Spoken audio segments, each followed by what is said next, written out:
ইন্না লিল্লাহি ওয়া ইন্না ইলাইহি রাজিউন। দুঃখ প্রকাশ করছি, আমার বাংলাদেশের শিক্ষা প্রতিষ্ঠানের উপর দিয়ে বিমান যাচ্ছিল। কে জানে সেই বিমান দুর্ঘটনা হবে, জানে একমাত্র আল্লাহ, সেটি কেউ জানে না। তবে এই বিমান একটি প্রাইমারি স্কুল বা কলেজের উপর যখন আছড়ে পড়ে আগুন ধরল, তখন আমার অনেক শিক্ষার্থী ভাই এবং বোনেরা ইন্তেকাল করেছেন। আবার অনেক শিক্ষার্থী ভাই বোনেরা অসুস্থতার মধ্যে রয়েছেন। বিমানটি পড়ার পর আগুন ধরার পরে যেসব মানুষ হেল্প করে কিছু কিছু মানুষ বাঁচিয়েছেন, এই শিক্ষার্থীদের প্রতি আমার সালাম, আসসালামু আলাইকুম। তাদের জন্য সবাই একটু দোয়া করবেন, যাতে তারা মানুষের উপকারে আরও আসতে পারেন। এবং যারা দুনিয়া ছেড়ে চলে গেছেন, আজকে বৃহস্পতিবার, আগামীকালকে শুক্রবার, সকলকে জানাই জুমা মুবারক।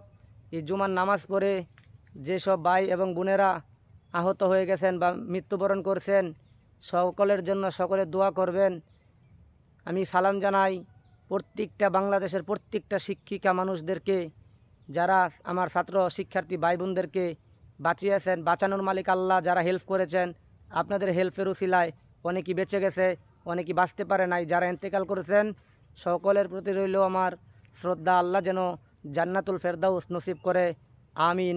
ভিডিওটি শেয়ার করে দিবেন সবাই।